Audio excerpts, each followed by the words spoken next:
Leyendo. El rey de los shinobis Paul 9903 Capítulo 7 Lectura. Capítulo 7 Parte 5 Abaya. Creo que debo hacer algo más, ¿no lo creen, estimados lectores? Zelrech avanzaba con paso firme mientras incontables posibilidades se abrían y cerraban a su alrededor, como puertas giratorias del destino. El caleidoscopio del multiverso brillaba con una sinfonía de luces y realidades superpuestas. Como caminante entre los mundos infinitos, Zelrech comprendía una verdad absoluta. El deseo de Angra Mainyu no era solo peligroso, era una imposibilidad. Una aberración contra la lógica misma del multiverso. Es un poco impropio en ese viejo, comentó Rin con calma, cruzando los brazos. Cierto, asintió Shirou, recordando la vez que conoció al maestro de su novia. Zelrech tenía fama de ser un sabio culto, aunque, para ser sinceros, también era conocido por ser un auténtico troll. Sin embargo, la actitud que estaba tomando en esta historia distaba mucho del Zelrech que ambos conocían. Oh, no deberían pensar tanto, dijo de pronto el sujeto, con una sonrisa ladeada, a los magos de la Quinta Guerra por el Santo Grial, quienes lo miraron con desconfianza tras sentir cómo sus pensamientos habían sido leídos sin permiso. Incluso Zelrech tiene variaciones en todos los aspectos del caleidoscopio, continuó él, como si respondiera a una pregunta no formulada. En su caso, y como en la línea Prime, Zelrech era el aristócrata magus, aquel que velaba porque los viejos monstruos del pasado no despertaran jamás.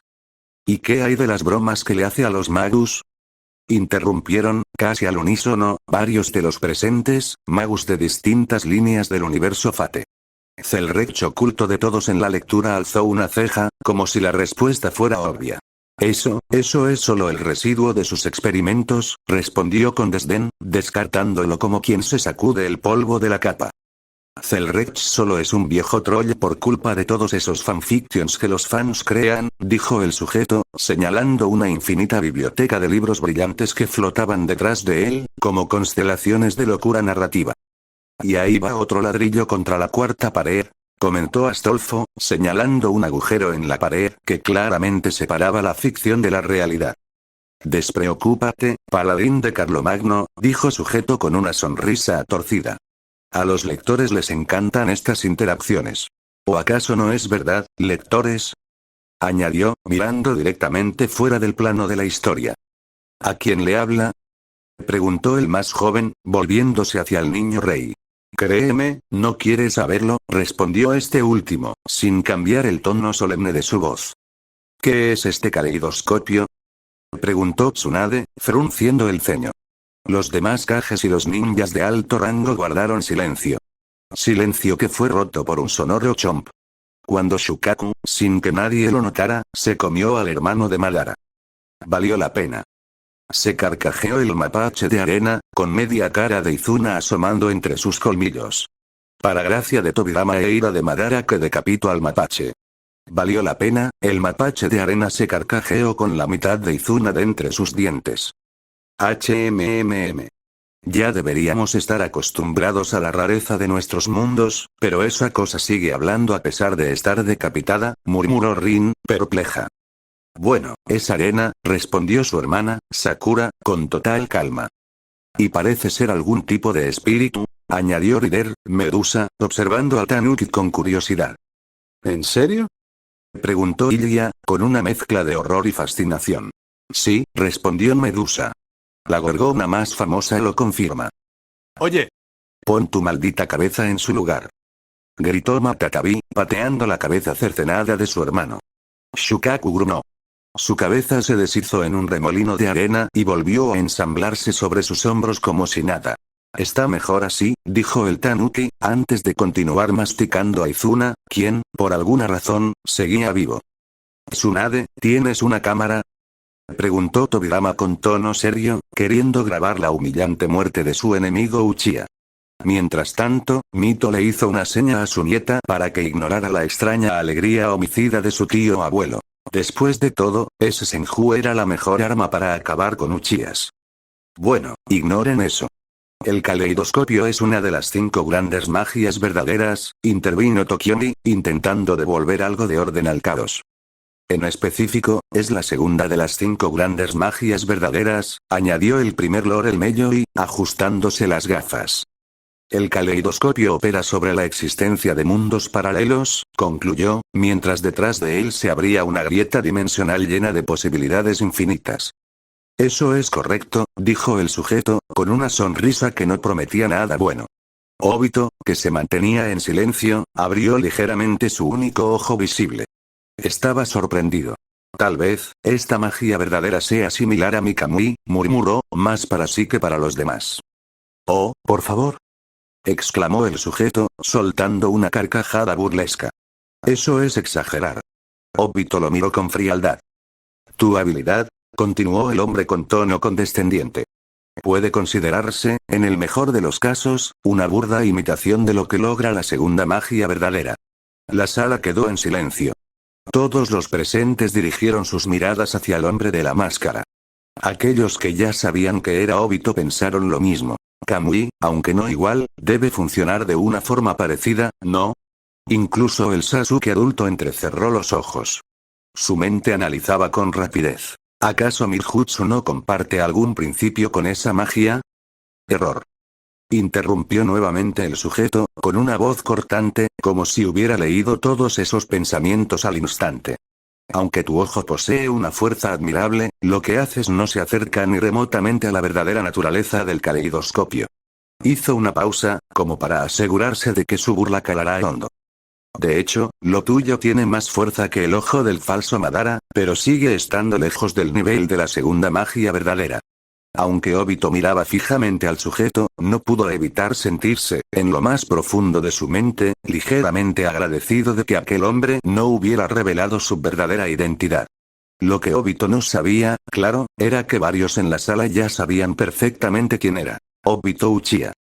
Bueno, ignorando a los Uchihas, dijo el sujeto, con tono desenfadado.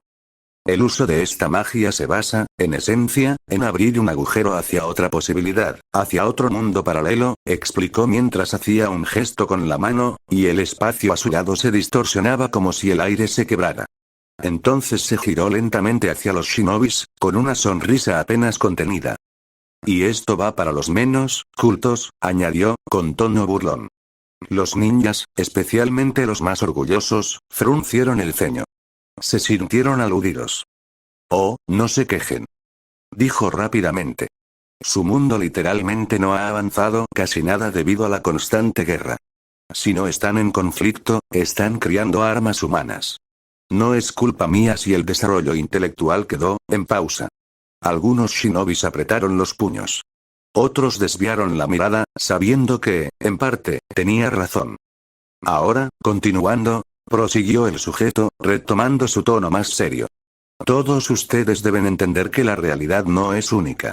Está formada por un número infinito de universos y posibilidades paralelas. La segunda magia verdadera, también conocida como caleidoscopio, permite al usuario aprovechar esas infinitas realidades, utilizarlas a su favor y abrir rutas hacia cualquier posibilidad existente. En resumen, otorga un número ilimitado de soluciones al mago que la domina. Un silencio pesado cayó sobre la sala. La mayoría no podía comprender del todo la escala de lo que se les estaba describiendo. Aunque, para ser exactos, añadió el sujeto, como si estuviera a punto de contar un chisme importante, el ancestro muerto suele usar un efecto secundario de esta ley arcana. Extraer esencia mágica infinita del número infinito de realidades. Los shinobis quedaron boquiabiertos. Ese sujeto no solo podía viajar entre infinitas posibilidades, sino que también podía obtener energía mágica infinita como un simple efecto secundario. El impacto fue inmediato.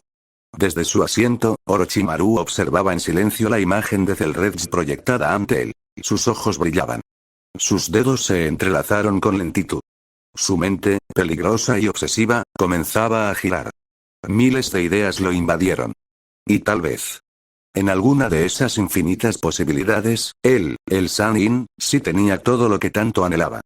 Tal vez, en una de esas realidades, había alcanzado la perfección, la inmortalidad, el conocimiento absoluto, el dominio de todas las técnicas. O tal vez, en alguna de ellas, había robado el cuerpo de ese hombre.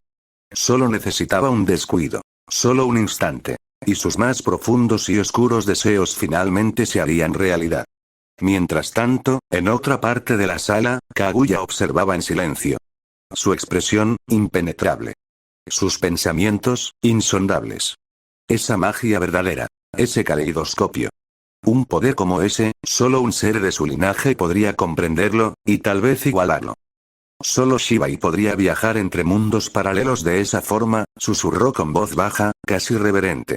Aunque lo detestaba, debía admitirlo. Su técnica, Amenominaka, aunque no alcanzaba ese nivel, se le parecía peligrosamente. Entonces, como un relámpago fuera de lugar, el sujeto interrumpió la escena con sequedad. Continúa, Sani. El escritor ya se quedó sin imaginación para seguir con esta interacción, hubo un silencio incómodo. Varias miradas se desviaron. Kakashi suspiró. Astolfo soltó una risa. Naruto simplemente parpadeó. Zelrech, por su parte, sonrió. No se preocupen, cuando el autor recargue café, la historia continuará. Mientras tanto, disfruten del multiverso. Es gratis, por ahora. Sin embargo, él estaba aquí para lo imposible. O mejor dicho, para convertir lo imposible en algo inevitable. Zelrech caminaba con paso lento, seguro, como si el propio suelo lo reconociera. Sus manos comenzaron a moverse con elegancia arcana, formando sellos que ningún mago presente había visto antes. Y entonces, con un destello de energía pura, una daga muy peculiar apareció en su mano. No era común. No era de este mundo. Estaba hecha de algo más allá de la lógica y el metal. Con un simple movimiento, la hoja rasgó el aire, y como si el espacio, el tiempo y la misma realidad fueran papel, 7 brechas se abrieron frente a todos. No eran portales comunes. No eran simples ventanas. Eran cortes directos en la existencia, temblando con luces imposibles, cada uno mostrando un mundo distinto. Un futuro. Un pasado. Un universo alterno. Una contradicción hecha imagen. Zelrech bajó lentamente la daga, observando el resultado de su acto con fría satisfacción. Y así es como comienza la danza de lo imposible, susurró con una sonrisa que contenía siglos de experiencia, y caos. Oye, ¿tienes esa daga? Le preguntó el más joven al niño rey, señalando la hoja que Zelrech sostenía con asombro disimulado. El niño rey miró la daga de reojo y se encogió de hombros. Ni idea. ¿No dijo Caster algo sobre ella hace un momento? De hecho, fue hace una semana, interrumpió el sujeto desde su lugar, con tono seco. Ignorando ese comentario innecesario, replicó el niño rey, alzando la voz mientras retomaba su línea. Como decía, tenemos todos los tesoros, incluso los prototipos sin nombre que usan los extras de atrás, añadió, señalando con el pulgar a un grupo de héroes brillantes al fondo del salón. Todos, menos Enkidu, claro está, se corrigió, chasqueando la lengua con fastidio. Al escuchar eso, muchos en la sala babearon ante las posibilidades. Ese poder, esa magia, esa daga. La idea de manipular infinitas realidades era una tentación prohibida.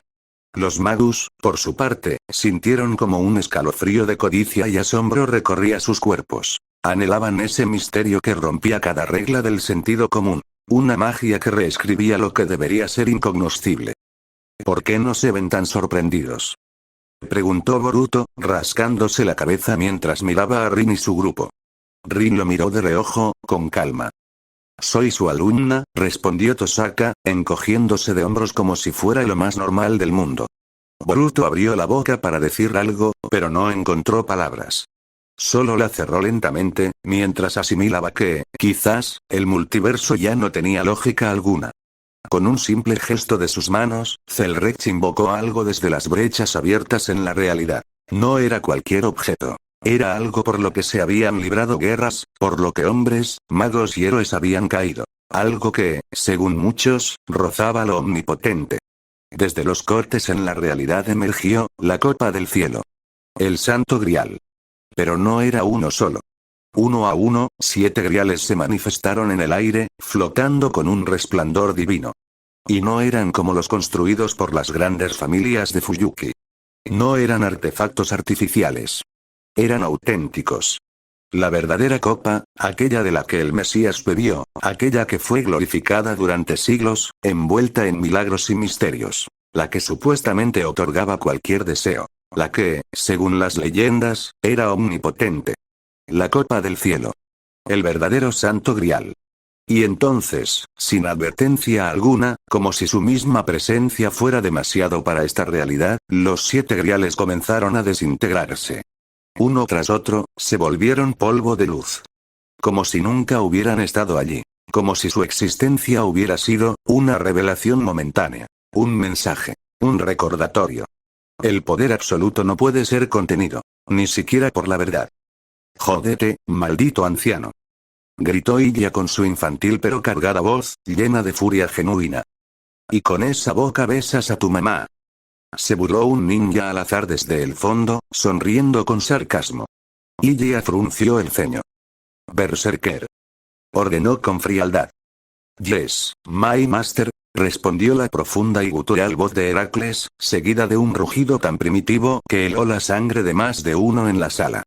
En un instante, Berserker apareció detrás del ninja, levantando su enorme espada hacha de piedra. Con un movimiento seco y brutal, lo partió por la mitad. Silencio. Luego, un chorro de sangre. Y después, solo asombro o indiferencia.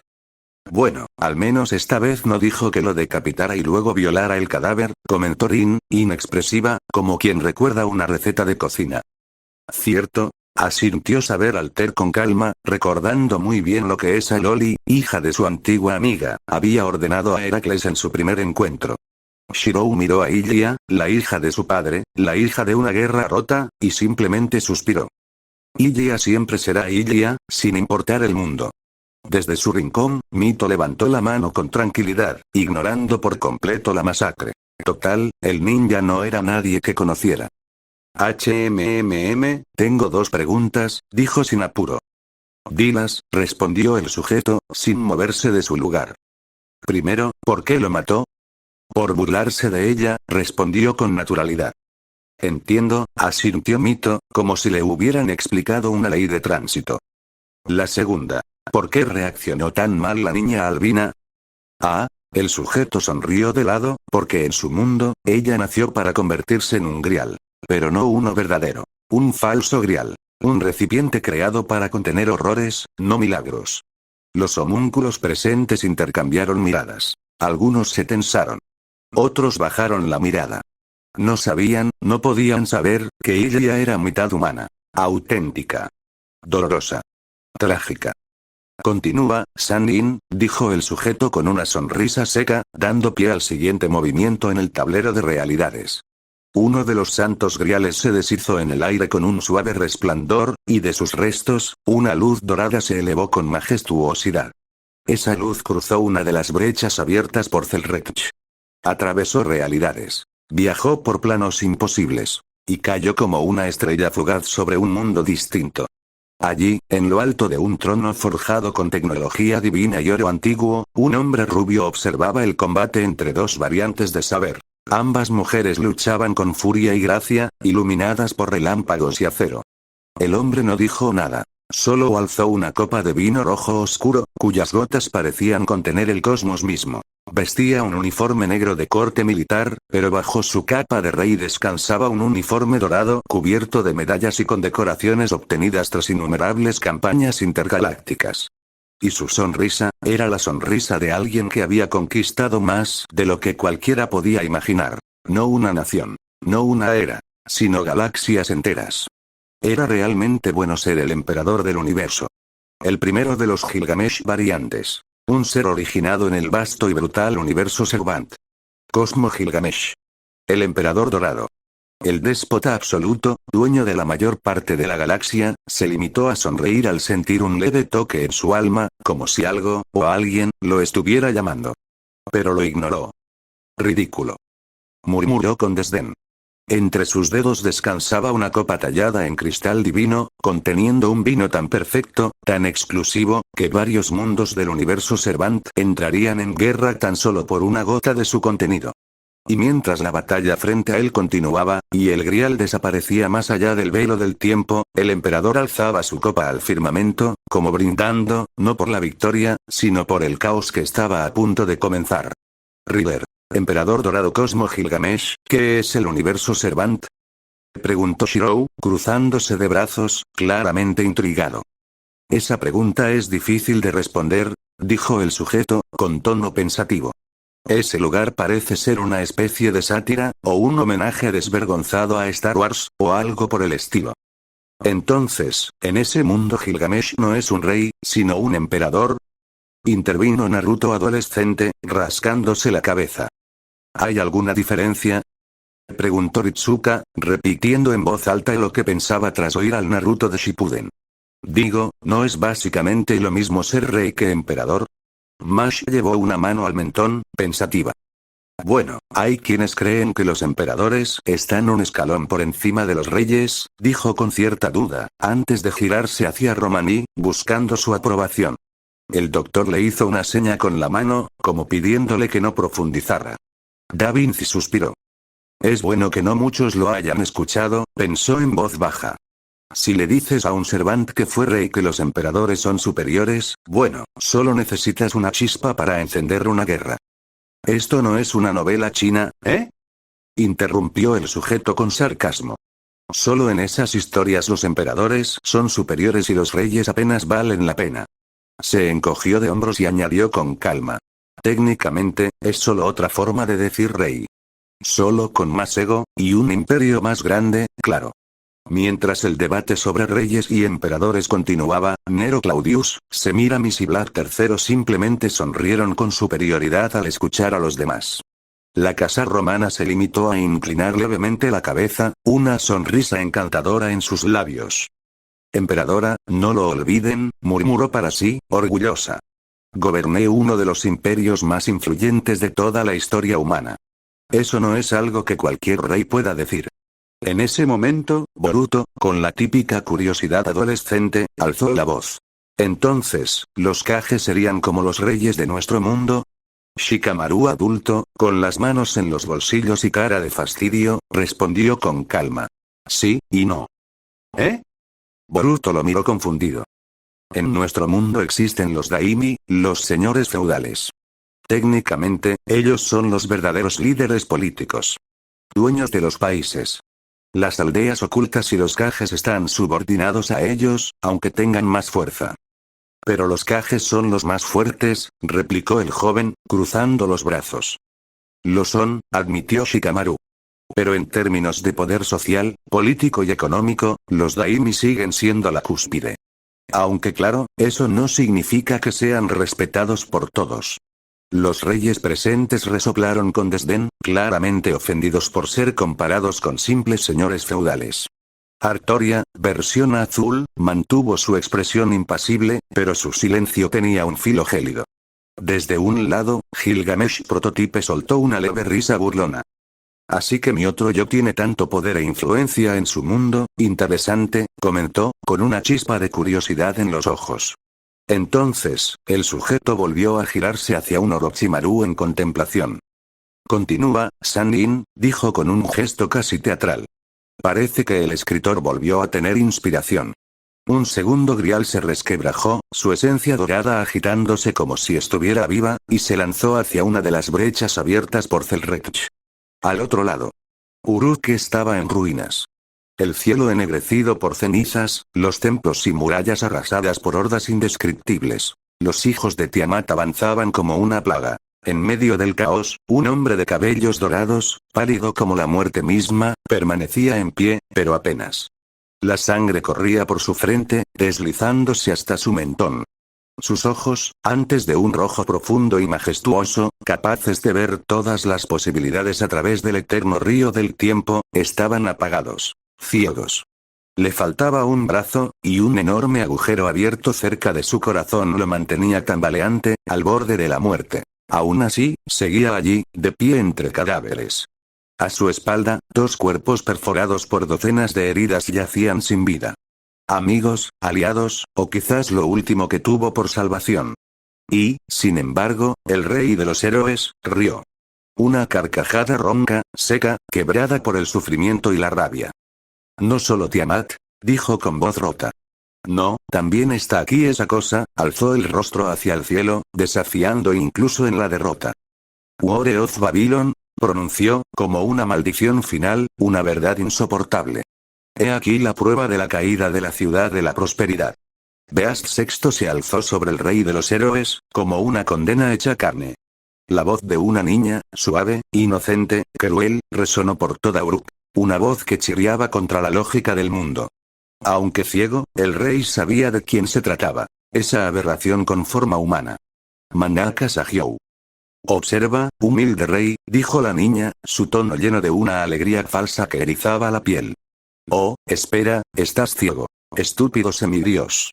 Las ruinas ardientes de Uruk, símbolo de sabiduría y civilización, colapsaban ante sus pies. Los placeres del mundo, los ideales de la humanidad, todo amontonado en una ciudad impía, incapaz de sostener su propio peso.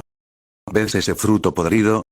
Susurró, con una dulzura venenosa, tú, el sabio caído. El rey demoníaco vencido. Mira ahora, las 7 cabezas que se alzan ante ti. Y el cielo rugió. De entre las llamas surgieron 7 monstruosidades coronadas, cada una encarnando un pecado, un deseo, una ruina. Vamos, primer rey, la voz de Manaka se hizo canto blasfemo. Celebra este momento. Porque esto, Gilgamesh, es mi burla definitiva a la incineración humana. A la arrogancia del Beasti, Goetía. A su obra. A su tragedia. Vamos, rey de los héroes, dijo con una sonrisa que helaba la sangre. Regocíjate. Porque esta es mi escena final. Reproduzcamos el mito, aquí y ahora. La sangre envenenada de la copa dorada que corona la ciudad. Se desbordará como un tsunami maldito, cubriendo el mundo con su corrupción. La princesa de los placeres está embriagada de lujuria, una que ningún ser vivo podría comprender. Pequeño rey, canturreó la voz como si se burlara de una tragedia ya escrita, tú que fracasaste en proteger al último máster, vierte tu deseo en esa copa. Como lo hizo esa humilde bestia. Aquella que intentó incinerar la humanidad. El rey de los héroes, caído, maltrecho, solo. Apenas mantenía la vertical mientras su cuerpo sangraba. Un resplandor dorado brotó en su ojo derecho, último vestigio de su poder divino. Pero el juicio había llegado. Las 6 cabezas del dragón, forma final de la bestia, se abrieron como trompetas del fin, y con un rugido antiguo como el pecado, escupieron su aliento maldito. En un instante, Gilgamesh fue borrado. Su cuerpo, su alma, su nombre. Todo fue aniquilado. A su lado, los restos carbonizados del último máster de la humanidad y su compañera, la de Miservant, yacían sin vida. Y para horror del rey, incluso en su última visión, ella también había sido herida. Aquella espada que lo había protegido tantas veces. Incluso. Había levantado la espada. Se había interpuesto entre la bestia y su máster. Pero esta vez, ella se quebró. El arma del fin. El misterio primordial. La llave que dividió el mundo, rota. Lancer barra alter ego. El rey caído en la desesperación, pero qué mierda. Rugieron al unísono los reyes de los héroes, poniéndose en pie con asombro e incredulidad. Pero más allá del asombro, la ira ardía en sus ojos como soles encendidos. Ea, el arma que dividió el cielo y la tierra, el tesoro supremo, había sido destrozada. Por una Beast. Y no cualquier bestia, Beast VI. Fujimaru apenas pudo procesarlo. Frente a sus ojos, o lo que quedaba de ellos, vio su propio cadáver, un agujero abierto en su pecho, como si él fuera un blanco perforado mismo lo hubiera rechazado. Mash, la escudera de la humanidad, la última defensora de Chaldea, lo miraba todo, paralizada. De ella, solo quedaba su escudo partido, clavado en el suelo como una lápida silenciosa. Doctor, musitó Fujimaru, como si aún hubiera alguien que pudiera darle respuestas. ¿Acaso, nosotros? Da Vinci, por primera vez, no tenía palabras. El lugar estaba en silencio. El dolor no era lo peor. Lo peor era la impotencia. ¿Qué hacía esa cosa junto a Tiamat? La voz de Mash temblaba, llena de rabia y miedo. Beast VI, murmuró Romaní, ahora pálido. Ya era impensable enfrentar a una, dijo Da Vinci con voz rasposa, pero dos Beas juntas, esto no es una singularidad. Es un apocalipsis. Las expresiones de las diferentes versiones de Gilgamesh quedaron congeladas. Sin palabras. Sin aliento. Sin orgullo. Ea. La espada primigenia. El tesoro sin nombre que divide el cielo y la tierra. El misterio absoluto de la humanidad sumeria estaba agrietándose. Las fisuras en su hoja celestial parecían cicatrices en la realidad misma. Un mito eterno, que estaba siendo quebrado. Y entonces, se rompió. El silencio fue absoluto. Ni siquiera una palabra se formó en la mente de los Servants. Solo una reacción colectiva, inconsciente. Bueno, mierda. Ver a Ea, el arma antimundo, destrozada, y el cuerpo de Gilgamesh, el rey de los héroes, obliterado por el ataque del dragón de 6 cabezas, fue como ver al concepto de invencibilidad ser borrado del cosmos. En otro rincón de la sala, el séptimo Hokage, con el ceño fruncido, se giró hacia Caster Gilgamesh. ¿Sabes quién es esa niña? Le preguntó, señalando la pantalla con una mezcla de desconcierto y alama. El sabio rey desvió la mirada lentamente, clavando los ojos en la figura que se revelaba. Una niña de cabello claro, vestida con la gracia de una princesa, sonriendo con dulzura. Esa mocosa, murmuró Caster, su voz calmada, pero tan helada que Naruto sintió una oleada de intención asesina provenir del mago. Manaka. Susurró a Arthur Pendragon, prototipe, apenas conteniendo su tensión. La loli lunática. La figura en pantalla, Manaka Sahyou, solo sonrió. Una sonrisa tan tierna, tan inocente, que habría engañado al mundo entero. Si no fuera por el hecho de que todos los presentes sabían cuán profundamente jodida estaba. Aquella niña que hablaba con las veas, que retorcía la lógica con una sonrisa, que decía amor cuando hablaba de destrucción. La Manaka que estaba sentada entre ellos sonrió también. Una réplica perfecta. Inquietante. Una calma demencial que incluso hizo retroceder levemente a varios shinobi. Me sorprende que siga vivo después de sufrir semejante daño, comentó Tsunade, con una mezcla de asombro y profesional análisis. Sus ojos clínicos recorrían el cuerpo devastado de Gilgamesh. Es un semidios, respondió Mito, con voz serena pero cargada de respeto por la escena frente a ella. El rey de los héroes, aunque destrozado, seguía de pie. Sangraba. Respiraba. Detrás de él, los cadáveres de Fujimaru y Mash yacían como una cruel burla al concepto de protección. Pero sigue siendo humano, dijo Tsunade en voz baja. Sangra igual que nosotros. Tal vez sea algo similar a nuestro clan, añadió Kusina, con los brazos cruzados, el ceño fruncido. Una vitalidad tan obstinada, que incluso en las puertas de la muerte, los Uzumaki se niegan a rendirse. Los que conocían el legado del clan rojo compartieron un pensamiento común. Sí, así somos nosotros. Incluso tu espada puede romperse, dijo el más joven de todos, su voz llena de una mezcla de asombro y respeto involuntario. La mirada le ardía en fuego. Esa espada no era común. No era un experto en armas, pero, lo sabía con solo mirarla. Una espada primigenia, un concepto convertido en arma, un tesoro sin igual. Y fue rota.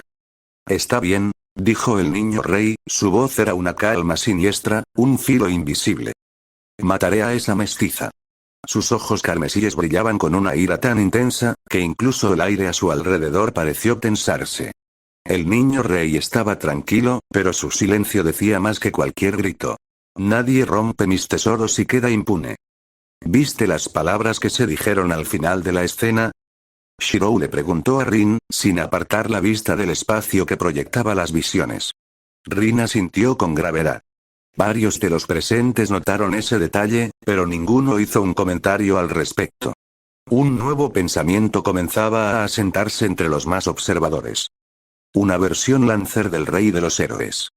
Murmuró Shirou, con visible confusión en su rostro. ¿Cómo funciona eso? ¿Acaso tiene verdadera maestría con la lanza, o simplemente la arroja con fuerza? ¿Cómo cae en la categoría Lancer? Leónidas intervino con una sonrisa tranquila. Bueno, Enkidu también lo hace, y, aún así, es clasificado como un Lancer. Romaní, con los brazos cruzados, reflexionó en voz alta. Entonces, en ese mundo divergente, el rey Gilgamesh podría haber aprendido el uso de las lanzas en honor a su amigo. Tal vez incluso desarrolló su uso junto con las cadenas del cielo, perfeccionando ambas. Da Vinci asintió, intrigada por la lógica detrás de aquella idea. Es una suposición bastante interesante sobre esa divergencia, quizá incluso conmovedora. En ese momento, una voz suave y antigua interrumpió el silencio. ¿No vas a decir nada?, preguntó Tiamat, girando levemente la cabeza hacia su lado. Se dirigía a Goetia, quien mantenía su mirada fija en el espacio. No respondió. La Beasti se mantenía inmutable, como si su atención no estuviera aquí, pero su silencio era pesado. Sin embargo, para el dios demoníaco, sí que era curioso lo que estaba ocurriendo con la madre primordial. Algo se estaba gestando en ese intercambio de palabras, algo que solo aquellos que alguna vez fueron verdaderamente divinos podían percibir. Goetia intentó ubicar con la mirada a la humana que había visto en la pantalla. Sabía que estaba en la sala, que la había sentido antes, pero ahora no lograba encontrarla. Una niebla, una anomalía mágica o tal vez una ilusión reforzada impedía que su percepción, aún como Beasti, pudiese localizarla. No era una simple humana. Incluso tú, rey de los héroes, caíste en la corrupción de la madre primordial, se burló con frialdad una voz femenina. Era la homúnculo poseída por la auténtica Ishtar. Su sonrisa estaba teñida de desprecio mientras veía cómo, en la pantalla, su contraparte divina luchaba desesperadamente contra una horda interminable. Miles de hijos de Tiamat la rodeaban, la atacaban, la desmembraban. No era una batalla. Era una ejecución. La diosa de la guerra y el amor, en su forma más pura, había sido arrasada.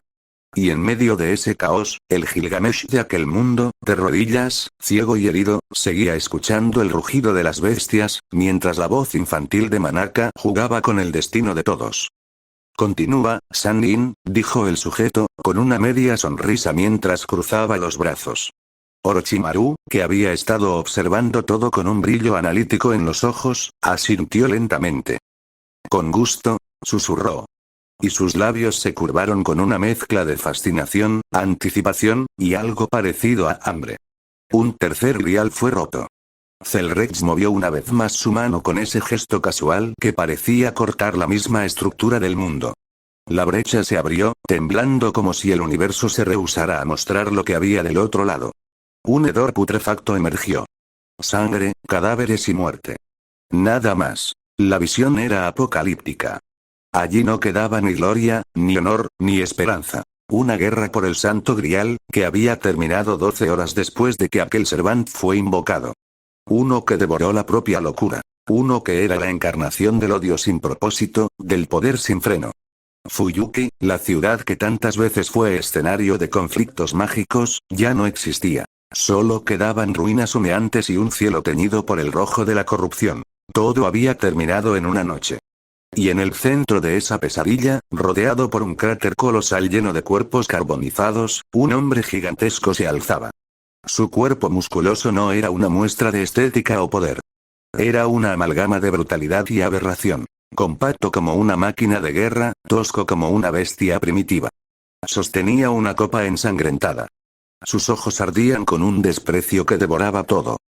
Basura, bramó con una voz que no parecía humana. Una palabra cargada de odio, locura y una cólera que negaba incluso el concepto de redención.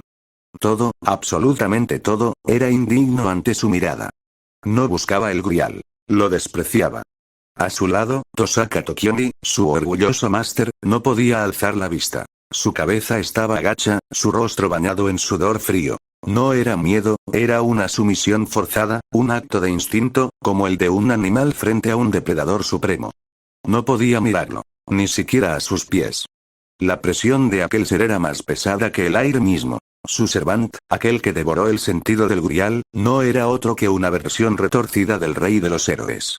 La piel de este Gilgamesh alternativo era más bronceada, curtida por guerras que no deberían haber existido. Sus ropas no eran aquellas de realeza dorada y orgullo divino, sino prendas tejidas con sangre y rabia. Está hecho, mestizo. Pensé que esto traería diversión, pero solo me trajo aburrimiento, espetó, su voz como el rugido de una bestia que se había saciado con el alma del mundo. Tokiomi tembló, aún en su reverencia.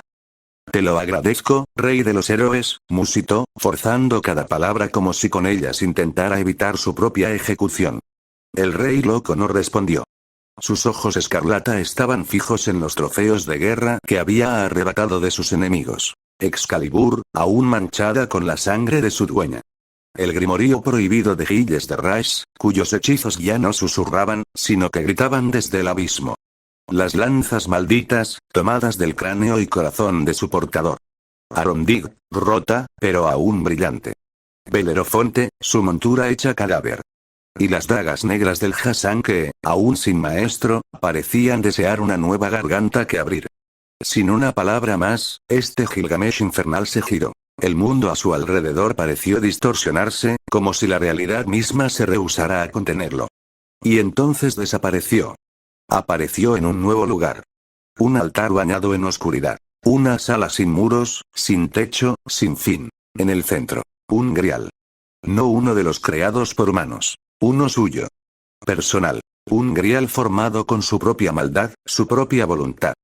Mi deseo, es la reencarnación verdadera, dijo mientras su cuerpo comenzaba a temblar. Era como si el universo estuviera rechazando su plegaria. Pero el grial, su grial, la aceptó. El cuerpo del rey se estremeció. Y murió. Pero lo que quedó al final. No fue redención. No fue paz. Fue una sonrisa. Una mueca enferma. Retorcida. Sedienta. Una sonrisa que selló el destino de esa Fuyuki. Una guerra del grial tan caótica que ni el tiempo quiso conservarla. Berserker / Avenger. The King of Madness / Adwaratofurut, pero qué carajos. La frase fue unánime, una mezcla de incredulidad y terror recorrió a todos los presentes en la sala. En especial, los Servants de la Cuarta Guerra del Grial.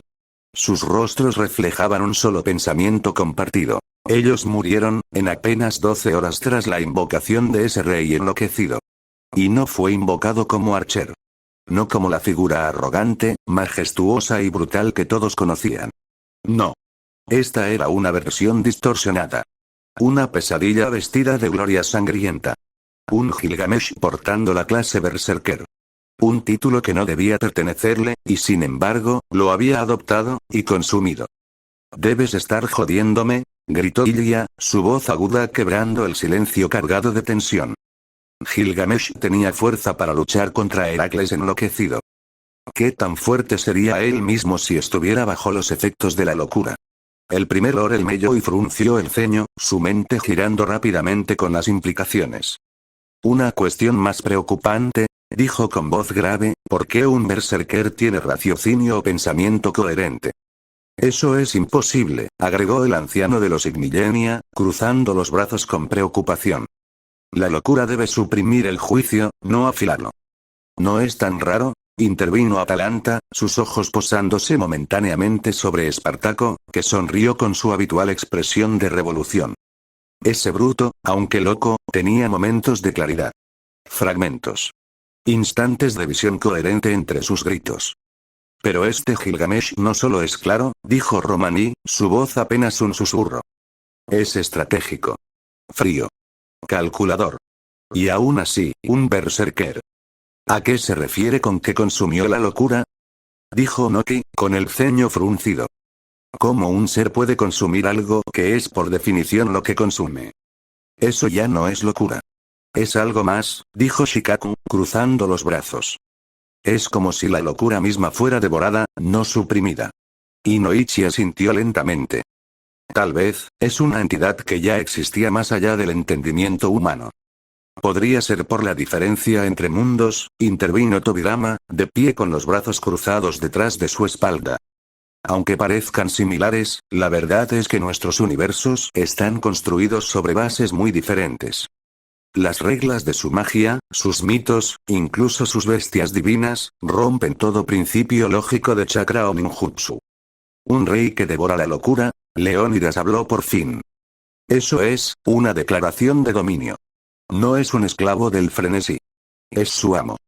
Un ser que hace de la locura su herramienta, agregó Mash, con un escalofrío recorriéndole la espalda. Eso es lo más cercano a un dios, o algo peor. Las palabras del segundo Hokage hicieron que cada ninja presente en la sala asintiera con respeto. Su lógica implacable y capacidad de análisis se imponía incluso frente a lo imposible. Tal vez ese rey tiene la respuesta para sanar la esquizofrenia, comentó Tsunade, más en tono reflexivo que burlón. Tal vez, respondió Mito, su tono sereno pero con cierto dejo de duda ancestral. ¿Pero a qué costo, nieta? ¿A qué costo? Sigue siendo demasiado arriesgado, agregó Kusina, cruzada de brazos. Una mente capaz de devorar la locura, puede convertirse en una locura mayor. Hiruzen se mantenía en silencio, pero su mirada revelaba asombro. Nada en su extensa vida de estudio, batallas y sacrificios le había preparado para ser testigo de esto. Un rey berserker lúcido, que coleccionaba armas sin límites ni fronteras, que reescribía las reglas del mundo espiritual. Mientras tanto, Diarmuid Wadwibne, el caballero de la lanza, observaba sus propias armas, las mismas lanzas que esa versión de Gilgamesh sostenía como trofeos. ¿Por qué no desaparecen mis lanzas si yo ya morí? Preguntó, con voz incrédula, viendo cómo Gaebuir y Gaerearg brillaban entre los tesoros del berserker.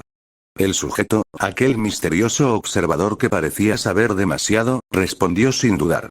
Por su habilidad de colección de rango X.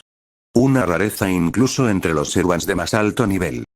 Cada arma que ese rey colecciona, ya sea al derrotar a su oponente o al apoderarse de sus reliquias, pasa a ser parte de su leyenda. Y como tal, se ancla a su existencia, aunque su portador original desaparezca. Los presentes escuchaban en silencio. Además, añadió el sujeto, su leyenda lo describe como el poseedor original de todos los tesoros del mundo. Pasado arcaico. Presente novedoso. Futuro aún no revelado. ¿Cómo puede eso ser posible? Preguntó Shirou, claramente impactado. Sus habilidades son raras incluso entre los héroes legendarios. Pero lo que rompe toda lógica es su deseo, ¿no se decía que los Servants no pueden reencarnar? Intervino Leónidas, ceño fruncido. Cierto. Pero este no fue un deseo para que su alma espiritual se reencarnara. Fue un deseo para que su yo original, en el lecho de muerte, pudiera hacerlo. Hubo un momento de silencio. ¿Qué estás diciendo? Preguntó Romaní, al borde del asiento. El sujeto esbozó una sonrisa tenue. En este caso, se usaron 3 griales para realizar el milagro. El primero, el de Fuyuki, que fue corrompido por Angra Mainyu; el segundo, el que manipuló Zelrech, que puede abrir caminos entre realidades y líneas temporales; y el tercero, el propio grial del rey de los héroes. Una manifestación que él mismo arrancó del mundo con sus propias manos. ¿Un grial creado por un Servant? Dijo Mash, perpleja. No. Un grial creado por un hombre que dejó de ser Servant, y volvió a ser humano. Las palabras cayeron con peso divino. Y en ese instante, algunos comprendieron. El rey berserker había vencido incluso a la muerte espiritual. No con poder, sino con voluntad absoluta. Y aún más aterrador, con método. Además, los 2 últimos griales utilizados no eran parte del sistema creado por las 3 familias. Eran auténticos. Griales verdaderos, no mecanismos construidos con magia limitada, sino reliquias capaces de alterar la propia estructura del mundo. Aquello no era una invocación. Era una resurrección. Un regreso divino, o quizás demoníaco. Esto es malo. Esto es jodidamente malo. Ese pensamiento fue compartido por muchos Servants al mismo tiempo, incluso aquellos que no conocían bien al rey de los héroes. Porque esto ya no era solo una versión de Gilgamesh. Era uno por cada clase. Un Gilgamesh Saber. Un Gilgamesh Lancer. Un Gilgamesh Assassin. Un Gilgamesh Rider. Un Gilgamesh Caster. Un Gilgamesh Berserker, y ahora, ante sus ojos, un Gilgamesh Avenger. ¿Cuántas clases van ahora? Preguntó Sakura Matou, su voz temblando ligeramente. Veamos, esta es la versión Berserker, y Avenger, dijo Rin, frunciendo el ceño mientras leía las letras doradas que flotaban frente a todos. La inscripción era clara. Class. Berserker / Avenger Truename. Gilgamesh, de Uratofurut, un doble clase. ¿Es eso posible? Preguntó Shirou, incrédulo. Tal vez pueda fungir como ambas clases, respondió Saber Alter, su tono tan frío como su mirada. O, tal vez como Berserker tiene habilidades de la clase Avenger, opinó Ilya, cruzando los brazos. Nadie conocía mejor los secretos de esa clase que ella. Después de todo, su familia había intentado crear al primer Avenger, y el resultado fue Angra Mainyu. Los Avenger presentes se tensaron al ver a esa nueva figura en la pantalla. Incluso ellos, nacidos del odio y la venganza, se sintieron amenazados por esa existencia. No era el aura de un hombre consumido por la ira. Era la ira personificada. Una maldición con forma humana. Y eso no fue todo. La imagen proyectada por el caleidoscopio mostraba la Fuyuki destrozada, los cadáveres de múltiples Servants apilados como trofeos. Armas legendarias incrustadas en paredes, fuego místico consumiendo todo, y un único trono elevado sobre una torre de huesos. El rey de esta era no reclamaba tierras. Reclamaba el mundo entero como una colección maldita. La voz de Zelrech, aunque lejana, resonó finalmente. Este, no es un simple error temporal. Este es un eje divergente que nunca debió existir. Un rey que no solo sobrevivió al tiempo, sino que lo doblegó.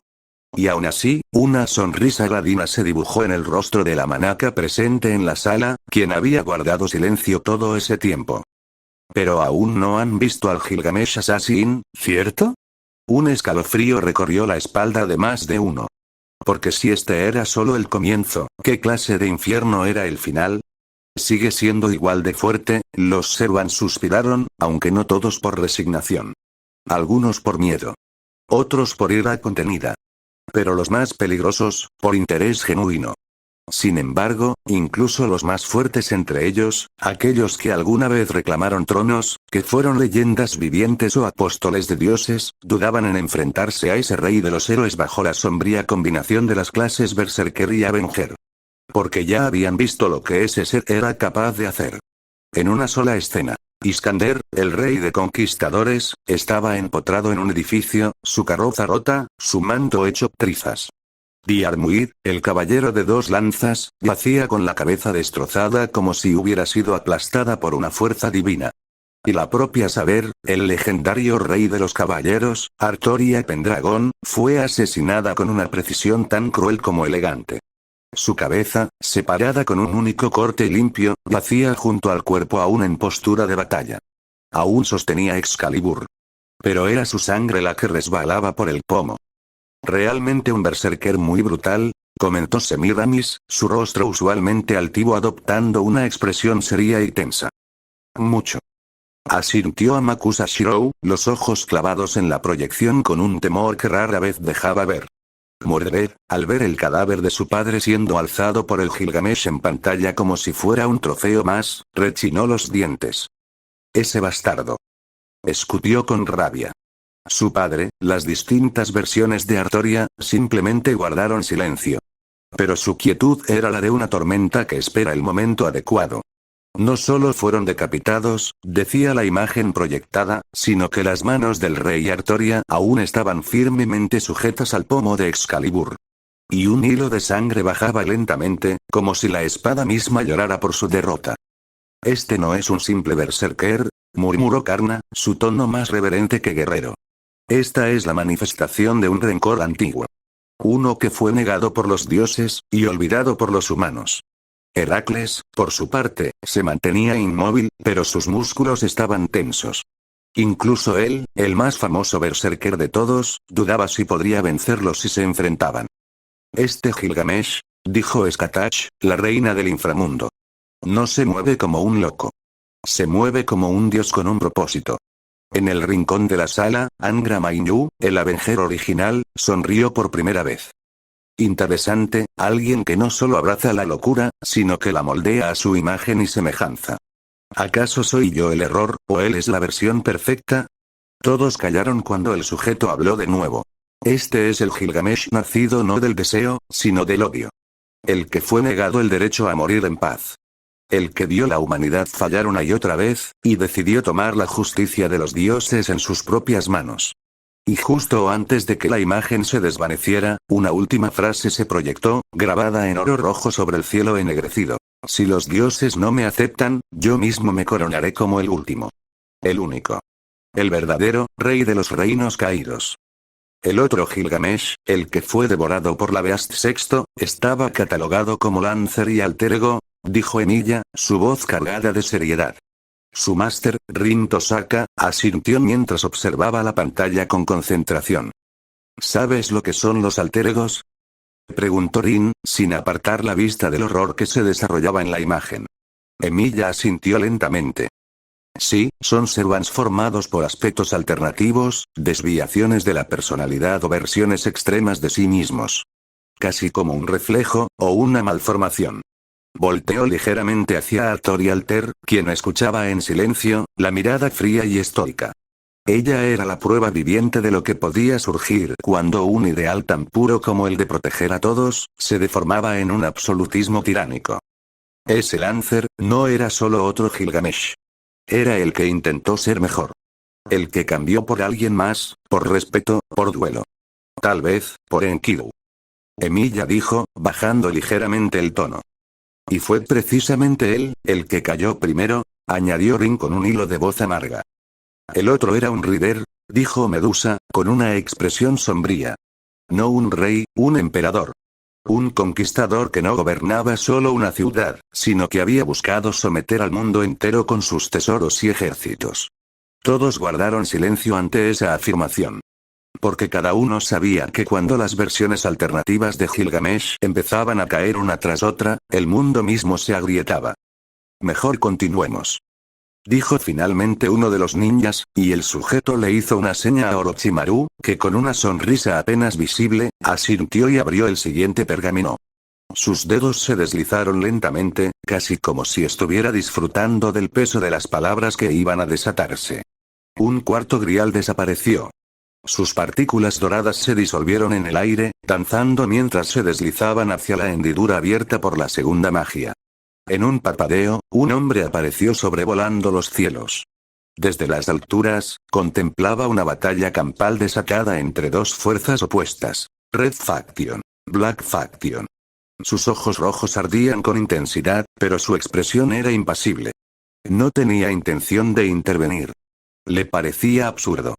¿Una clase ruler? ¿Justicia en una guerra donde nada es justo? La idea en sí le resultaba estúpida. Después de todo, ¿qué guerra ha sido justa alguna vez? Solo hay débiles y fuertes. Ganadores y perdedores. Asesinos y asesinados. Nada más. Sin embargo, ahora estaba aquí, observándolo todo con una calma inquietante. No esperaba que, de pronto, una gigantesca bola de fuego estallara cerca de su posición, rasgando el cielo con furia abrasadora. ¿Quieres enfrentarte a mí?, murmuró, sereno, sin moverse un centímetro. A pesar del ataque, no había enojo en su voz. Solo un tono tranquilo, casi condescendiente. La versión ruler del rey de los héroes miró directamente al Lancer of Red. Hijo de Surya, eres impertinente, admitió, cruzando los brazos con aire regio. Pero debo reconocerlo, me igualas en fuerza. El aire tembló cuando pronunció las siguientes palabras. Muy bien. Yo, Gilgamesh, hijo de Ninsun. Declaro que este combate dé comienzo. En tierra firme, todos los Erwans alzaron la vista, sorprendidos. Un estremecimiento colectivo recorrió el campo de batalla. El rey de los héroes acababa de invocar el poder de sus sellos de comando. El uso de los sellos de comando alteró el flujo del campo de batalla. Todas las peleas se detuvieron, excepto una. Solo un combate podía suceder ahora. Gilgamesh contra Karna. Y ningún Servant tendría permitido intervenir. Karna observó al rey de los héroes con seriedad. El monarca flotaba con imponente elegancia, envuelto en vestiduras rojas decoradas con toques de oro antiguo. Sus ojos carmesí brillaban con un fulgor travieso, pero su rostro permanecía sereno, casi impasible. La espada de Gilgamesh comenzó a brillar. Uno a uno, los sellos de comando grabados en su hoja ardieron con luz divina. Ahora, comencemos. Y sin más palabras, avanzaron hacia la batalla. Choque de semidioses. Destino entrelazado. Honor y orgullo al filo del abismo. Y sin que esta versión del rey de los héroes lo supiera. El poder de dos griales ya había comenzado a afectar a su pasado. La línea entre presente y pasado empezaba a desdibujarse. Por cierto, hijo de Surya, la voz de Ruler resonó con calma, como si no le preocupara estar a punto de enfrentarse a su igual. O al menos, su igual si el rey de los héroes fuera solo un archer. Habla, rey de los héroes, respondió Karna. Su cuerpo ardía lentamente, y el calor de sus llamas comenzaba a distorsionar el aire a su alrededor. Dime, semidios invulnerable, prosiguió Ruler, con esa tranquilidad que solo los verdaderamente poderosos poseen. ¿Sabes cuánto es el 90% de lo infinito? Karna frunció el ceño, desconcertado por la pregunta. Pero Gilgamesh solo sonrió. Y entonces, el mundo cambió. Una vasta extensión del cielo se iluminó como si un nuevo sol hubiese nacido. Más de 50 kilómetros fueron bañados por un resplandor dorado. Las puertas de Babilonia, aquellas que no se habían abierto con tanta violencia desde su enfrentamiento con Enkidu, se abrieron de par en par, no como una técnica, no como un arma, como una declaración. Ahora sí, Ruler habló con una sonrisa que solo se dedica a los viejos amigos antes de un duelo legendario. ¿Te pareces y empezamos? Ruler / pretender. El santo hijo de los dioses / el que se reí de la divinidad. ¿Y ahora es un ruler, y un pretender? Murmuró Romani con un suspiro, su mirada fija en la pantalla, entre preocupado e intrigado. Aquella segunda clase, pretender, no aparecía en ninguno de los registros de Chaldea. Era completamente desconocida. Los demás magos también comenzaron a murmurar entre ellos, preguntándose qué significaban esas dos clases nuevas. Había demasiadas variables fuera de control. Ese Gilgamesh, se ve más fuerte que todos ustedes, comentó Boruto, señalando sin rodeos a los reyes de Uruk, quienes intercambiaron miradas al escuchar al hijo del séptimo Hokage. No eres el más adecuado para juzgar quién es más fuerte que quién, replicó Caster, con su habitual tono sereno. Espera, ¿en serio usó un sello de comando solo para detener a todos los Servants? Exclamó Aver, completamente sorprendido. Por supuesto que lo hizo. La voz infantil cortó el aire con firmeza. Tengo toda la razón. Es imposible ser justo en una guerra que no lo es. El niño rey habló con una madurez que contrastaba con su apariencia. Sus ojos no eran de un niño. Eran de alguien que había visto demasiadas guerras, y no creía en ninguna. Tú lo dijiste, ¿qué conflicto es justo? Dijo Naruto en su versión adolescente, con los ojos entrecerrados. El más joven, su versión niño, seguía repitiéndose esas palabras en silencio, como si quisiera grabarlas en su alma. Nada es justo. La justicia solo proviene de quienes gobiernan este mundo. Si eres débil, nada será justo para ti. Si eres fuerte, tu decisión será la más justa. Un susurro, inexplicable pero resonante, surgió en lo más profundo de su mente. Y, desde el rincón más oscuro de su espacio mental, Kurama sonrió con una expresión que no era del todo reconfortante. Entre sombras, solo se veían sus colmillos masivos y brillantes, y ese par de ojos rojos que cortaban la oscuridad como cuchillas. En la sala de observación, la tensión se sentía en el aire. ¿Alguien sabe algo sobre estas clases? Preguntó Shirou, rompiendo el silencio con una voz grave. Al escuchar la pregunta, Jeanne se puso de pie lentamente. Su presencia se impuso en el lugar como una luz firme en medio de la incertidumbre. Con una leve reverencia, habló con firmeza. Primero que todo, permítanme presentarme. Soy Jeanne Dark, Servant de clase Ruler. Combatí en la Gran Guerra por el Santo Grial, en medio del enfrentamiento entre facciones. Todos los presentes la miraron en silencio. Apariencia pulcra. Armadura reluciente. Una mirada férrea, marcada por la fe de quien ha muerto y vuelto por una causa mayor. Pero incluso su solemne introducción no impresionó a todos. Eso no nos dice mucho, murmuró un shinobi al azar, cruzado de brazos, algo incrédulo. Tú, asqueroso hereje. ¿Cómo te atreves a hablarle así a nuestra santa? Gil Sterrais gritó con demencia, su voz resonando como un chillido blasfemo. Su voz retumbó en la sala, y en un instante, uno de sus repulsivos tentáculos estuvo a punto de atravesar al shinobi imprudente. Y, como era de esperarse, el ninja imprudente estuvo a punto de morir al instante, cuando uno de los monstruosos tentáculos invocados por el caster demente se lanzó hacia él con sed de sangre. Bueno, no es como si nos afectara mucho saber toda esta información, intervino Shikaku, cruzando los brazos con calma. Al final, somos de universos diferentes.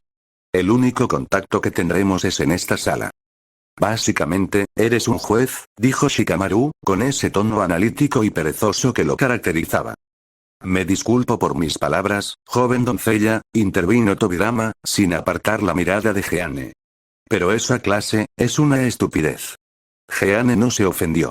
Asintió lentamente, comprendiendo que, en efecto, ser juez en una guerra sin justicia es una paradoja cruel. Está bien, creo que mejor termino yo, interrumpió otro de los presentes, dirigiéndose a Jeanne con respeto, pero sin solemnidad. Puedes sentarte, Santa de Orleans. Jeanne inclinó la cabeza con dignidad y se retiró a su lugar, mientras el nuevo orador tomaba el centro de la atención. Como ya saben, los rulers son los jueces designados para observar, mediar y, en casos extremos, intervenir, aunque, como estamos viendo, incluso eso puede ser cuestionable.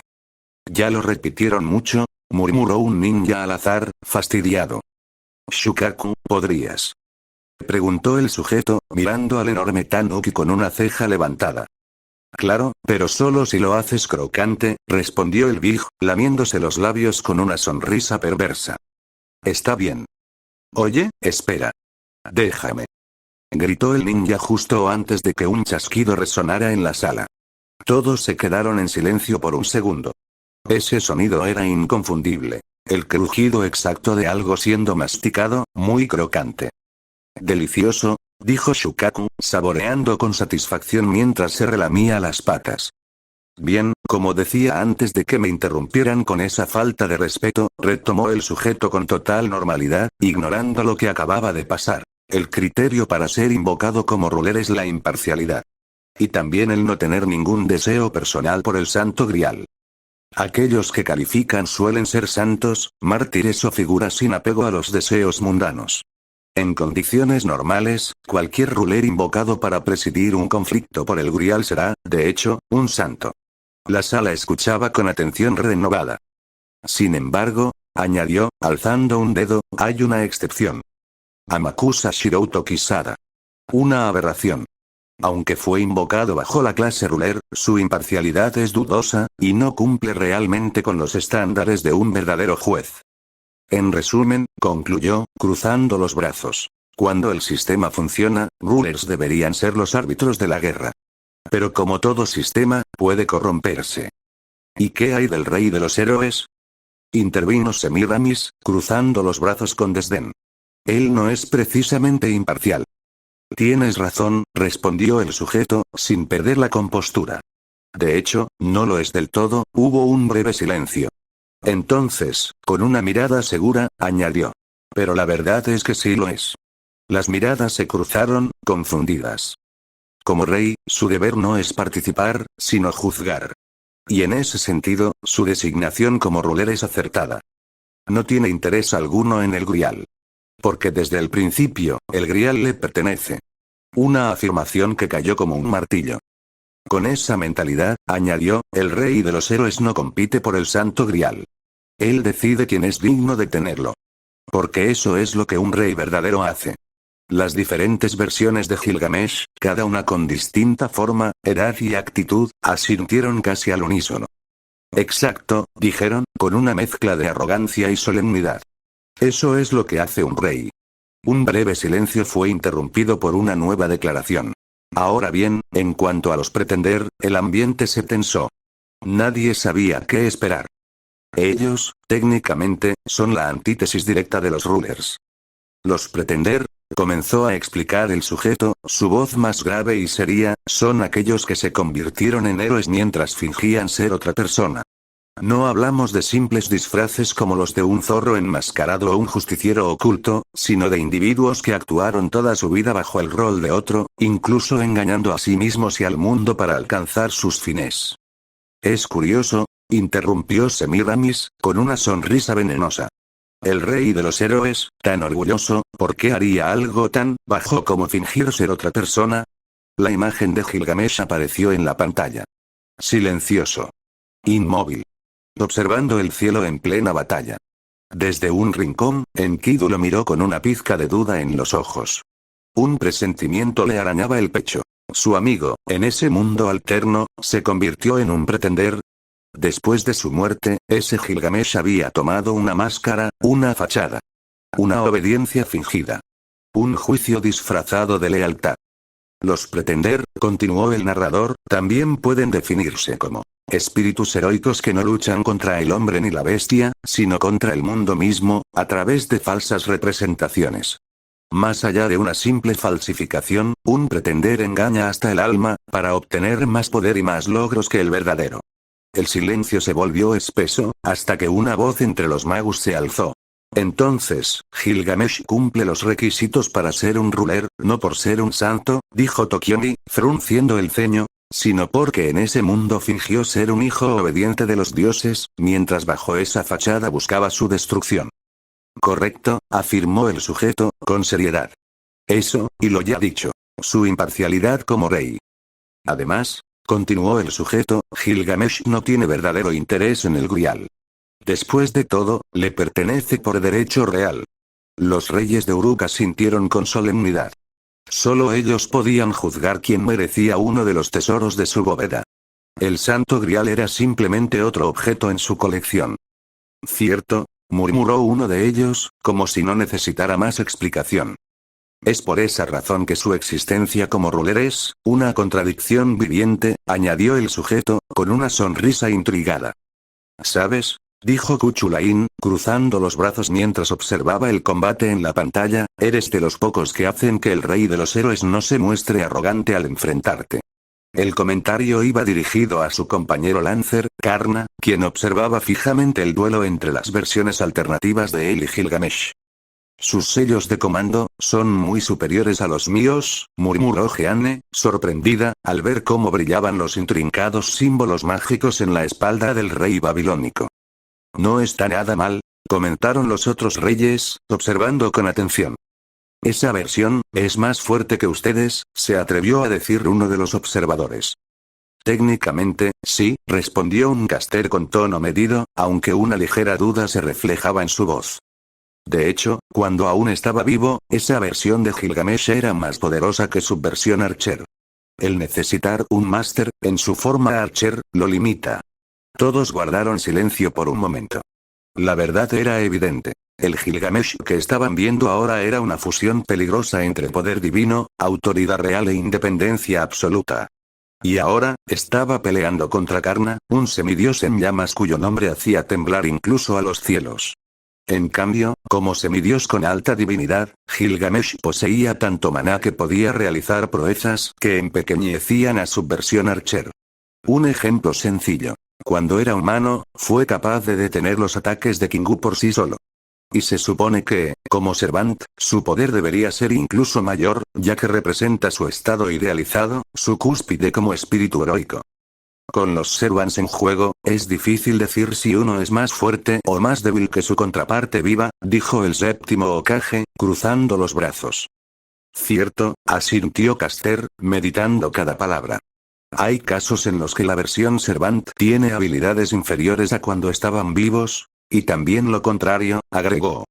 Existen héroes que eran relativamente débiles en vida, pero como Servants se vuelven titanes. En ese momento, el sujeto que hablaba detuvo su mirada en dos figuras. La primera, un hombre cubierto por una túnica oscura, cuyo rostro era una calavera cubierta por un velo de sombras. King Hassan. Tomen a King Hassan, por ejemplo, continuó. Incluso como Gran Servant, no posee la misma habilidad de asesinato que tenía en vida. Hubo un murmullo en la sala. En su forma humana, era una sombra que ni siquiera los dioses podían percibir. Podía asesinar sin delatarse, sin sonido, sin presencia, su víctima no entendía cuándo ni cómo había sido decapitada. Solo sabía que ya estaba muerta. Algunos se estremecieron ante la imagen. Como Servant, su poder es más imponente, más visible, pero esa sutileza letal, ese arte, se perdió con el título de Gran. Y el segundo caso fue Nero. En vida, era considerablemente inferior a su versión Servant. Durante su singularidad, ni siquiera pudo hacerle frente a su tío, de nombre desconocido, ya que el autor no quería leer la wiki. Un murmullo divertido recorrió a los observadores multidimensionales.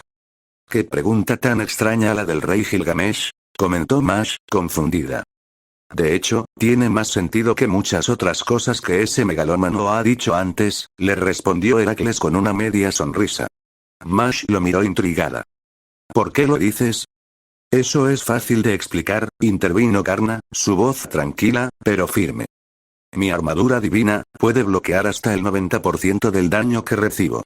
Sin embargo», añadió con un leve gesto de resignación, «el 90% de infinito, sigue siendo infinito». «¿Lo es?». Preguntó Ritsuka, cruzando los brazos con el ceño fruncido, ¿o no? Puede ser, como puede que no, dijo finalmente el sabio rey de Uruk, con una sonrisa enigmática. Gilgamesh, Karna, Heracles, Enkidu, Arturia, técnicamente todos están a la par en términos de poder bruto, comentó Romani, con una expresión seria. Cierto, añadió. Pero cuando hablamos de Servants, hay muchas variables que considerar en un combate. Aunque se diga que somos iguales, intervino Da Vinci con un tono más melancólico, Gilgamesh mató fácilmente a Heracles. Porque él estaba protegiendo a Ilia, la veía como a una hija. Una hija que en el pasado, murió por sus propias manos. El silencio cayó unos segundos entre los presentes. ¿Y a ti qué te pasa? Interrumpió bruscamente Atalanta, mirando con disgusto al caster de la Red Faction. Los ojos de Shakespeare brillaban con una emoción teatral casi febril. Oh, mi aclamada cazadora. ¿Cómo podría, un pobre dramaturgo como yo, dejar pasar todo esto? Extendió los brazos como si hablara desde un escenario invisible. ¿Cómo no capturar la tragedia? ¿El heroísmo? ¿La pérdida y la gloria de estos momentos? Soy Shakespeare. Y mi bella musa está frente a mis ojos, ¿cómo evitar que la inspiración fluya y se retrate en estas hojas, que probablemente nadie leerá jamás? Ignoremos al escritor que parece estar teniendo un orgasmo, dijo el sujeto con sequedad, devolviendo la atención al centro del debate. Ahora díganme, ¿realmente creen que pueden vencer eso? Señaló la pantalla. Allí, el duelo entre Karna y Gilgamesh Ruler ardía con una intensidad casi divina. Los Servants presentes guardaron silencio. Nadie se atrevió a responder. Incluso las propias Beast guardaron silencio ante la escena. Me pregunto si, el Buda de clase saber podría detenerlo. Susurró Akuno, con duda en los ojos. Esa es una buena pregunta, Dorothy, dijo el sujeto con una sonrisa gradeada. Pero no es algo que yo, ni siquiera el autor, debamos responder, añadió encogiéndose de hombros. Miró entonces a los presentes, y su mirada se detuvo en uno en particular. Aunque, hablando de esa clase en particular, dijo con un brillo peligroso en los ojos. Su vista se posó en el Naruto Hokage, que permanecía en silencio, atento. Él, probablemente sería el único de todas sus versiones que podría haber sido catalogado bajo esa clase. Saber. ¿Saber, cómo saber? Preguntó Rin, señalando instintivamente a Arturia. No, respondió el sujeto, esta vez con tono solemne. Esa clase no se refiere a espadas ni a caballeros. Se reserva únicamente para los mesías. Entonces, Naruto. Intervino Tsunade, dudosa. Sí, y no, respondió él, girándose lentamente hacia ella. Si te refieres a alguno de los Narutos aquí presentes, entonces sí, en cierto modo. Podrían caer bajo esa designación si cumplen ciertos requisitos, pero si hablamos del Naruto del libro, hubo un leve escalofrío entre los presentes. Bueno, dijo con media sonrisa, llamarlo anticristo, si lo vemos desde un punto de vista cristiano, no sería un error. Y si prefieren otro nombre, Chaoskin también encajaría. El peso de esas palabras cayó como una losa sobre la sala. Ahora bien, ¿te parece si continúas, Orochimaru? Finalizó, volviendo a sentarse como si no acabara de soltar un masivo spoiler. Un quinto grial brilló con intensidad cegadora, mientras un rey contemplaba el final de su amigo. El mundo mismo lloraba la partida de uno de los seres más puros y poderosos que jamás existieron. Un arma forjada por los dioses. ¿Divinidad? No, blasfemia. Una bestia divina con el poder de superarlo incluso en su estado más irracional. ¿Era eso posible? Tal vez. Después de todo, eran iguales. Gilgamesh y Enkidu nacieron fuertes. Pilares del mundo. Anclas del destino. ¿Eran fuertes por sus circunstancias, o las circunstancias los hicieron fuertes? Una duda sin respuesta. Pero, ¿qué importaba ya? El rey de los héroes temblaba. No de miedo. No de frío, sino de pérdida. El cuerpo de su amigo se había desvanecido, pero algo quedó. Un recuerdo. Aquello que lo definía. Sus cadenas. Cadenas capaces de atar a los propios dioses y doblegarlos. Las cadenas del cielo comenzaron a serpentear por los brazos de Gilgamesh, enroscándose en su torso, subiendo por su cuello, abrazándolo como el eco de un pasado irrompible. El rey tomó una de las puntas. y en un arranque de furia, se apuñaló el pecho. Pero su mirada no cambió. Se mantuvo impasible, su cabello aún cubriendo sus ojos, como si la ira no necesitara mostrarse para ser sentida. Algo se había roto. O más bien, algo había despertado. Un instinto asesino. Un odio frío, puro, dirigido hacia lo alto. Odio a lo divino. Odio a los dioses que miraban a la humanidad desde las alturas con desprecio. El rey de los héroes extendió los brazos. Y entonces, poco a poco, una presión opresiva comenzó a emanar de su cuerpo. Como si todo el cielo se doblara ante su rabia. Las cadenas del cielo se alimentaban de su divinidad. Secaban la raíz misma que lo hacía más que humano, y más que un dios. El rey de los héroes comenzó a resquebrajarse. No por locura, no por ira, sino por odio. Un odio tan profundo que se confundía con el vacío. Un abismo. Pero no fue Gilgamesh quien cayó en él. Fue el abismo quien tembló al verlo. El abismo intentó huir, como un insecto que comprende, demasiado tarde, que está ante su depredador. Oh, dioses. Oh, humanidad. Regocíjense. Este rey ha despertado. Este rey ha aclarado su voluntad. El rey de los héroes parpadeó, contemplando el lugar donde ahora estaba. Y entonces lo dijo, sin emoción, solo certeza. El cielo se abrió una vez más. No por un dios. No por un demonio. Sino por una voluntad. El primer grial de Fuyuki hizo algo que solo la retorcida esencia de Angra Mainyu podía provocar. No fue destruido por accidente. Fue destruido por elección. Y en ese acto. No surgió la nada. Nació una luz negra. Una estrella muerta. Y con ella, descendió Gilgamesh. El assassin del silencio eterno. El rey silente. Sus palabras no fueron dichas. Fueron sentidas. Flotaron en el aire como cuchillas, cortando más que cualquier espada. Mientras tanto, el grial de Zelredch hizo algo distinto. No creó una aberración. Tomó una parte del alma del rey, y la reencarnó. El rey de los héroes miró a lo lejos. Un rayo atronador retumbó en el horizonte. Y al instante siguiente, ya no estaba. En su palacio, una mujer de belleza serena, vestida con una túnica verde y un velo, observaba desde un balcón del castillo. El rey lo había perdido todo. Su amigo. Su compañero. Su nexo con el mundo. Siduri permanecía en pie, firme. Silenciosa. No fue hasta que una luz, entre dorada y negra, apareció detrás de ella, que sus ojos se abrieron, con mezcla de asombro y algo más profundo. Mi gran rey, has aclarado tus pensamientos. Murmuró. La cortesana se giró lentamente. Y al ver al rey, tembló. No por miedo. No, no era miedo lo que sentía. Era porque el rey arrogante que conocía ya no estaba allí. Lo que tenía frente a ella era un vacío. Un cascarón. Sin emoción. Sin sentimiento. Sin instinto ni razón. Solo eso. Un vacío, con forma de rey. Mi rey, susurró Siduri. Fueron las únicas palabras que el rey pronunció con calma. Sí, Siduri. Respondió él. ¿Se marchará? Me marcharé. Pero, mi señor, usted, aún no he terminado. La voz del rey seguía igual. Sin emoción. Sin alma. Siduri observó cómo la herida en su pecho, aquel acto de rabia sagrada, sanaba a una velocidad antinatural. ¿Qué le está pasando? Pensó la bella cortesana, su corazón encogido. Antes de irme, debo dejar algo. No puedo permitir que mi pueblo caiga en la miseria por mi ausencia. Se acercó un paso más. Y entonces lo dijo, sin titubeo. Siduri. Te dejo mi descendencia. La mujer quedó en completo silencio. Miraba al rey de los héroes como si no pudiera comprender del todo lo que pedía. Porque en verdad, no lo comprendía. Uruk ya tenía hijos de Gilgamesh. Cientos, tal vez miles. Después de todo, el rey tomaba la virginidad de cada mujer que se casaba. No era un secreto. Sería absurdo pensar que no hubiera algún descendiente suyo. Y sin embargo, bajo el criterio del propio Gilgamesh, todos eran indignos. Mestizos sin visión. Sin la sangre pura ni la voluntad de reyes. Eran parte del pueblo, pero no realeza. Mi señor, intentó decir Siduri.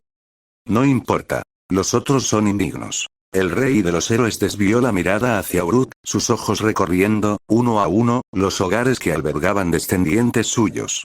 Sí, eran sus hijos, pero al mismo tiempo, no lo eran. Llevaban su sangre, pero no su visión. No su esencia. Irá a asesinar a los dioses. Preguntó Siduri, la voz temblando. ¿Asesinar? El rey de los héroes inclinó la cabeza hacia ella, observándola en silencio. Y entonces respondió. La muerte es un acto demasiado misericordioso para ellos. Luego giró la vista hacia las sombras tras él. ¿No lo crees, Ishtar? Siduri se volvió al escuchar el nombre. Y se congeló. Allí estaba la diosa de la guerra y la fertilidad. O lo que quedaba de ella. Sin brazos. Sin piernas. Las cuencas de sus ojos vacías y sangrantes. Su lengua colgaba fuera de la boca, mientras la mandíbula inferior había sido arrancada.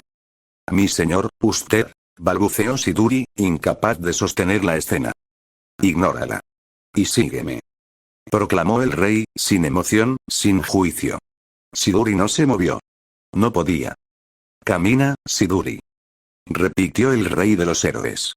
Y entonces, como quien da una orden menor, acarició la cabeza de su león, su fiel bestia, que se relamió el hocico con expectación. Puedes devorar los restos de esta diosa aberrante. Y con un rugido salvaje, el león se lanzó hacia la verdadera Ishtar. Mucho tiempo después, Siduri, serena y envejecida, observaba al joven que se sentaba en el trono heredado del rey de los héroes. El muchacho tenía rasgos suyos.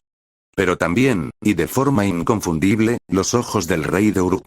Siduri desvió la mirada hacia el cielo, ahora sombrío. Los recuerdos pesaban más que el tiempo. Habían pasado 25 años. 25 años desde la desaparición del rey. Hace 10 años, el inframundo cayó. Vaya, esto sí que es nuevo, ¿no lo crees, dios del inframundo? Las palabras flotaban en el aire, pesadas, mientras caían como sentencia. Desde lo alto, un cuerpo envuelto en una estela de fulgor azul descendió, precipitándose hacia un lago de aguas imposibles. La superficie no era de un solo color, sino un torbellino heterocrómico. A veces un tono dominaba, otras se mezclaban sin lógica aparente. Nunca era el mismo, nunca era predecible.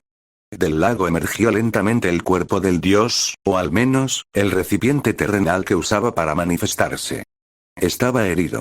Sangraba. La sangre, oscura como brea, contrastaba con el resplandor de su esencia divina. En otra parte no muy lejos, el leve roce de una bota dorada quebró el espejo de agua.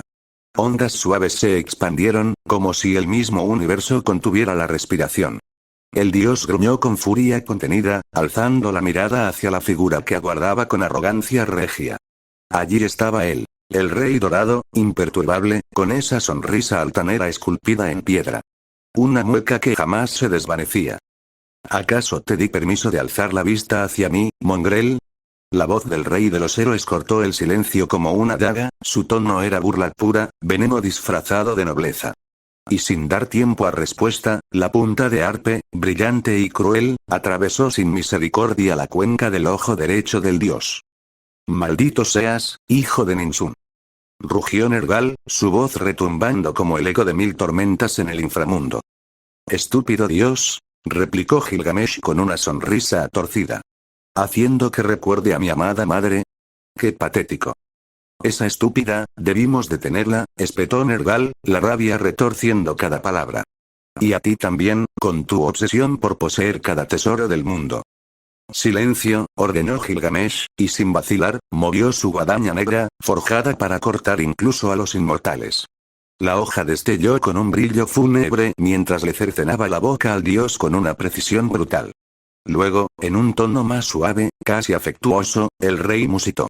Aunque ahora que la nombras, mi madre, una sombra de retorcida ternura cruzó su rostro.